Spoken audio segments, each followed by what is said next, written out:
नमस्कार, मैं हूं आपके साथ मयंक। देखिए, जुमे के मौके पर ईरान की बहुत बड़ी जीत हुई है। एक ऐसी जीत जो हमेशा इतिहास में दर्ज कर दी जाएगी। और ये कहा जा रहा है कि अब अरब देशों का ट्रंप से मोहभंग हो गया है। अमेरिका में तो बगावत हो ही गई है, वो खबरें आपने देखी होगी। सेना के प्रमुख का इस्तीफा ले लिया गया है और ना जाने कितने अधिकारी इस्तीफा देंगे। वो तो जो हो ही रहा है वो हो रहा है, लेकिन अब अरब देशों का भी ट्रंप से विश्वास उठ चुका है, मोहभंग हो गया है। और खबर है कि सऊदी के क्राउन प्रिंस मोहम्मद बिन सलमान ने बात की है रूस के राष्ट्रपति व्लादिमीर पुतिन से। और व्लादिमीर पुतिन से यह कहा है कि किसी तरह से इस जंग को रुकवाइए, ईरान के हमले रुकवाइए। देखिए, ये बहुत बड़ी जीत है। और जो एक्सपर्ट्स हैं वो ये कह रहे हैं कि पूरा का पूरा वर्ल्ड ऑर्डर बदल के रख दिया है ईरान ने। ईरान ने वो कर दिखाया। देखिए, जंग में अमेरिका को झुकाया, जंग में इजराइल को झुकाया। और इतना ही नहीं, अब दुनिया में एक बड़ी भूमिका निभाने जा रहा है ईरान। एक नया वर्ल्ड ऑर्डर बनेगा और उस वर्ल्ड ऑर्डर में अमेरिका की जो अब तक दबदबा था, दादागिरी थी, वो हमेशा के लिए खत्म हो जाएगी। देखिए, आप वो खबर जानते ही होंगे कि डोनाल्ड ट्रंप कुछ दिनों पहले जो है प्रेस कॉन्फ्रेंस कर रहे थे। और प्रेस कॉन्फ्रेंस के दौरान उन्होंने सऊदी के क्राउन प्रिंस के लिए जिन शब्दों का इस्तेमाल किया था, मैं उन शब्दों का इस्तेमाल नहीं करूंगा। इससे बड़ा अपमान सऊदी का नहीं हो सकता था और सऊदी क्राउन प्रिंस का भी नहीं हो सकता था। संभवतः आप सबने वो बात देखी होगी, सुनी होगी। अब देखिए, रास्ते दो ही थे। या तो आप चुप रहें अपमान सहकर और अमेरिका की चापलूसी करते रहे, या फिर शेर Iran supreme leader Ali Khamenei साहब की तरह पूरे सम्मान के साथ शहादत को गले लगाएं। ये काम हर आदमी के बस का नहीं होता।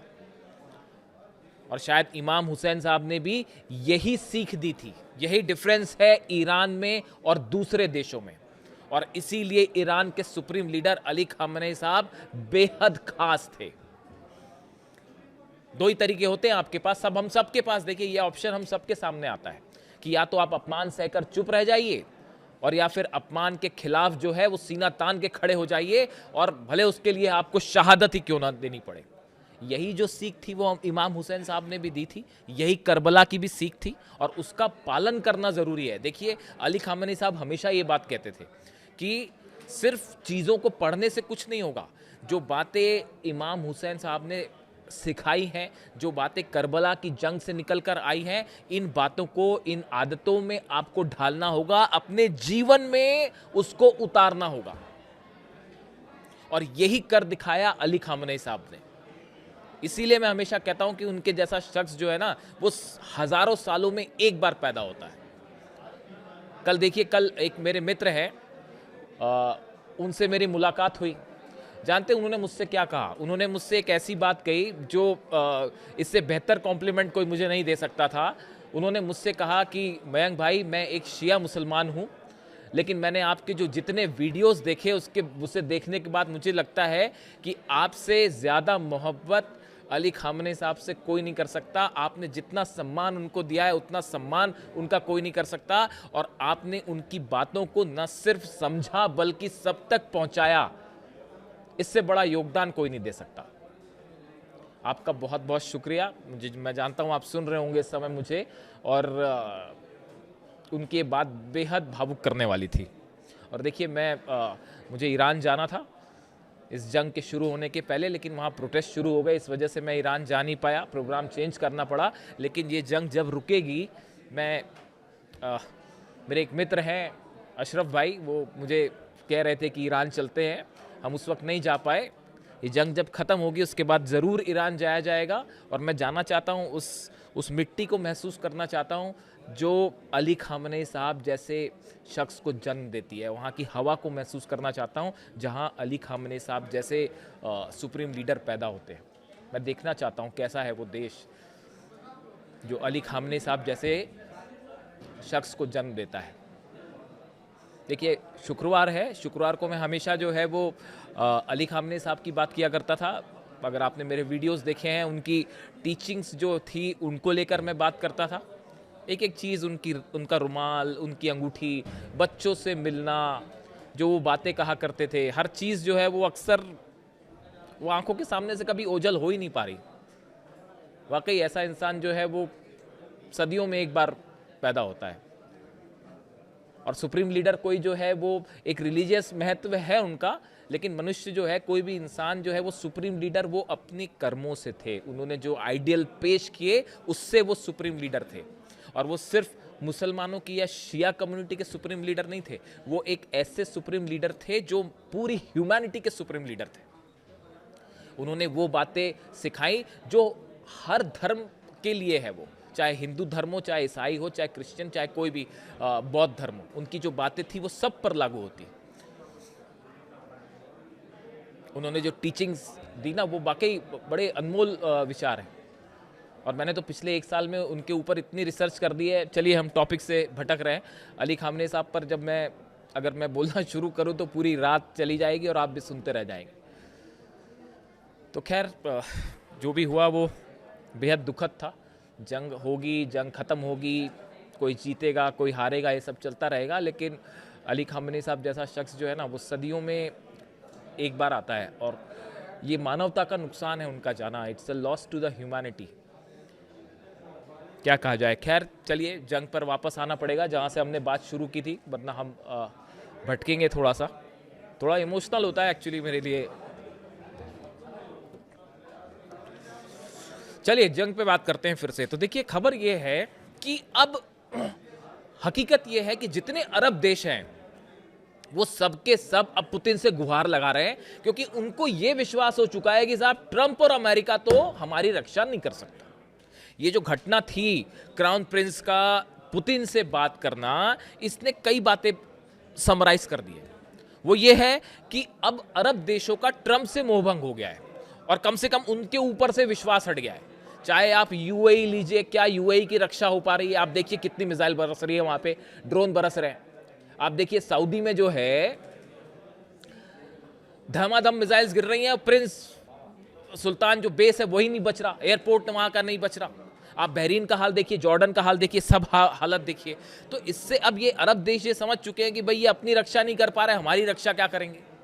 उसके बाद आप देखिए ये एक बड़ा चेंज हो रहा है। आप देखिए ये एक परिवर्तन हमारी आंखों के सामने होने जा रहा है। वर्ल्ड ऑर्डर पूरी तरह से बदल रहा है। नए सुपर पावर्स इमर्ज कर रहे हैं। पुतिन की बहुत अहम भूमिका होने जा रही है, ईरान की बहुत अहम भूमिका होने जा रही है। भारत और ईरान के संबंध उस ऊंचाई पर जा रहे हैं जो किसी ने सोचा नहीं था। आज करोड़ों हिंदुस्तानी इस बात को महसूस कर रहे हैं कि देखिए मुश्किल की घड़ी में ईरान ने हमको तेल प्रोवाइड कर रहा है, ईरान हमें गैस प्रोवाइड कर रहा है। ये बात हिंदुस्तान हमेशा याद रखेगा। टैरिफ किसने लगाया था और आज जरूरत पर गैस कौन प्रोवाइड कर रहा है, याद रखेगा हिंदुस्तान इस बात को। अब देखिए ये जो पूरा मिडिल ऑर्डर बढ़ने वाली बात है, आप देखिए अमेरिका का अगर पहले आई कोई ब्रिज वाली बात कर लें, इसकी बहुत ज़्यादा चर्चा हो रही है। ईरान में जिस तरह से B1 ब्रिज पर हमला हुआ, जो इंजीनियरिंग का बेहतरीन नमूना था, उसके ऊपर जिस तरह से अमेरिका ने हमले किए, डोनाल्ड ट्रंप के कहने पर ये हमले किए गए और B1 ब्रिज को तबाह कर दिया गया। उसके बाद से अब ईरान बेहद गुस्से में है और ईरान ने अपने टारगेट बता दिए हैं कि अब कहाँ कहाँ हमला किया जाएगा। अब देखिए ईरान ने वो टारगेट तय कर दिए हैं जिन पर हमला होने वाला है। जितने ब्रिज जो हैं उनकी लिस्ट ईरान ने गिरा दी है। अब ये लिस्ट देखिए, कुवैत का शेख जाबिर अल अहमद अल सबा सी ब्रिज जो है वो ईरान के निशाने पर है। संयुक्त अरब अमीरात की बात करें तो शेख जायद ब्रिज, अल मक्ता ब्रिज, शेख खलीफा ब्रिज, ये सब के सब निशाने पर है। इसके अलावा सऊदी अरब और बहरीन को जोड़ने वाला किंग फहद काजवे ब्रिज, ये जो है इस पर पहले भी एक शाही ड्रोन गिर चुका है, अब ये भी निशाने पर है। जॉर्डन के जॉर्डन का जो किंग हुसैन ब्रिज है वो निशाने पे है। दमिया ब्रिज, अब्दौन ब्रिज भी सूची में शामिल है। यानी ये वो तमाम 8-10 ब्रिज गिना दिए हैं ईरान ने, जो सब के सब अब ईरान के टारगेट पे हैं। और जब तक मैं ये वीडियो बनाऊं अगर कोई ब्रिज टूट जाए तो ये मत कहिएगा कि मयंक जी आपकी इंफॉर्मेशन पुरानी हो गई, क्योंकि ईरान की मिसाइल्स बहुत तेज है और ईरान के पास अब सब्र नहीं है। वो कभी भी कोई भी मिसाइल दाग के कुछ भी गिरा देगा। अभी फिलहाल तो नहीं गिरे, अब रात का देखिए पता नहीं, कुछ घंटे बाद का पता नहीं, वो सब गिर सकते हैं। अब इन ब्रिज को कौन बचाएगा बताइए? अमेरिका बचाने आएगा, पेट्रोट बचाएगा, थार्ड बचाएगा? वो तो बचे ही नहीं। तो जब वो खुद नहीं बच रहे तो फिर इन्हें कौन बचाएगा? अब इसके बीच देखिए एक और जो बड़ी खबर, ये वर्ल्ड ऑर्डर चेंज होने वाली बात है, इसके एग्जाम्पल्स गिनिए आप। अमेरिकी रक्षा मंत्री पीट हेग्सेट ने army chief of staff Randy George को अपने पद से हटा दिया है। अमेरिका ने अपने आर्मी चीफ को, चीफ ऑफ स्टाफ जो है रैंडी जॉर्ज, इनको पद से हटा दिया है। अब इससे बड़ी और हार का कबूलनामा क्या हो सकता है कि अमेरिका अपनी आर्मी चीफ को, चीफ ऑफ स्टाफ को जो है वो अपने पद से हटा दे। इससे बड़ी कबूल कोई कर सकता है कि हमारी हार हुई है? कभी सोचा था आपने कि अमेरिका जैसा देश, जिसकी सबसे बड़ी मिलिट्री कही जाती है, सबसे बड़ी एयरफोर्स कही जाती है, उसने अपने army chief of staff Randy George को पद से हटा दिया है। तुलसी गबार्ड जो है डायरेक्टर ऑफ नेशनल इंटेलिजेंस, वो कब तक अपने पद पे रहेंगी पता नहीं है। काश पटेल है director of federal bureau FBI के, वो कब तक अपने पद पे है पता ही नहीं है। यानी अमेरिका में तो ये हाल हो रखा है कि अमेरिका में तो बगावत ही हो गई है। अमेरिकन की वो रेटिंग्स मैंने आपको बताई थी कि 50% से ज्यादा लोग कह रहे हैं ट्रंप को ये क्या कर डाला भाई, किससे क्या हमले किए, क्या किए, पूरी इकोनॉमी सफर हो रही है। यानी सेना में बगावत वाली हालत आ गई है, ट्रंप एडमिनिस्ट्रेशन में बगावत वाली स्थिति आ गई है, और ऐसा लगता है मानो कि ये सपने भी नहीं सोचा था अमेरिका ने। यानी आप देखिए, दुनिया का खुद को सबसे शक्तिशाली कहने वाला देश और दुनिया में सबसे शक्तिशाली राष्ट्रपति होने का दावा करने वाले डोनाल्ड ट्रंप, आज आप उनकी हालत देखिए कि क्या हालत है। मिलिट्री ऑपरेशंस फेल हो चुके हैं, हॉर्मूज में इतनी करारी भयंकर हार है कि किया ही नहीं जा सकता कुछ। इजराइल को नहीं बचा पा रहे हैं, अरब देशों को नहीं बचा पा रहे हैं, इकोनॉमी जो है वो सफर कर रही है, हर स्तर पर करारी हार।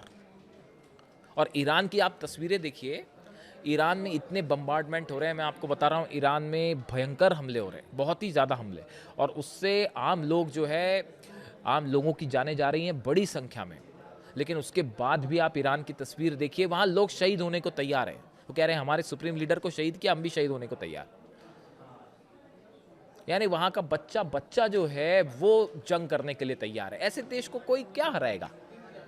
इससे बड़ी गलती हो सकती थी। अब आप बड़ी बड़ी मैगजीन्स देख लीजिए, फ्रंट पेज देख लीजिए अमेरिका के सबसे बड़ी मैगजीन का, छाप रखा है उन्होंने कि आपके पास एग्जिट प्लान है। डोनाल्ड ट्रंप से पूछा जा रहा है कि आप युद्ध से बाहर कैसे निकलेंगे, कोई प्लान है भी? अब ये इस हालत में, इसके बावजूद बड़ी संख्या में अमेरिका के सेना जो फोर्सेस हैं वो ईरान के आसपास है, वो अंदर घुसने की हिम्मत नहीं कर पा रहे।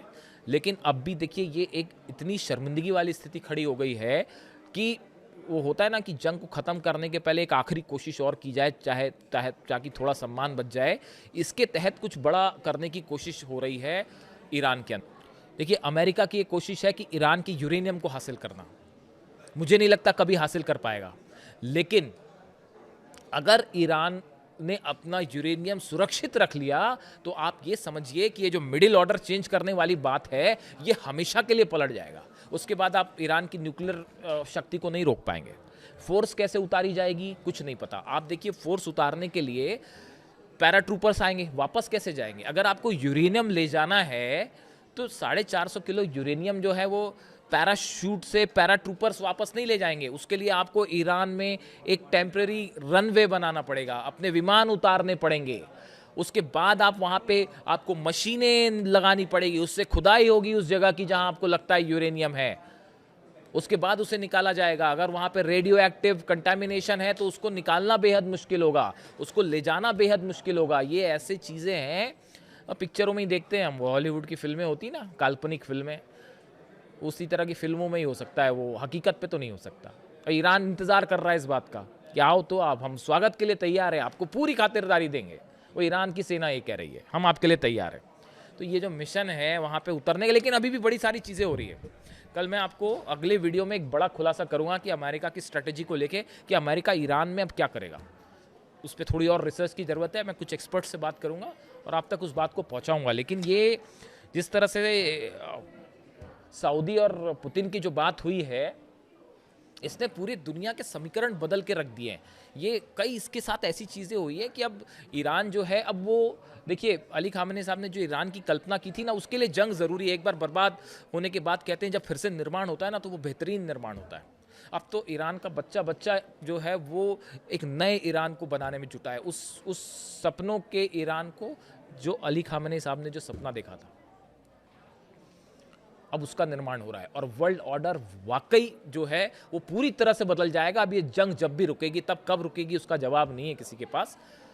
पुतिन क्या करने वाले हैं, ईरान की सेना क्या करने वाली है, अब जो करना है वो इन्हीं को करना है। वो मैं कहता हूँ, कहा जाता है ना कि आप शेर के मान में आ जाओ एक बार, उसके बाद फिर जो करना है वो शेर करेगा साहब। अब आप क्या करोगे? तो अब जो ट्रंप ने क्या करना है, अब तो जो तय करना है वो ईरान तय करेगा, पुतिन तय करेंगे। देखिए क्या होता है। जो भी अपडेट होगा आप तक पहुँचाऊँगा। Thank you so much.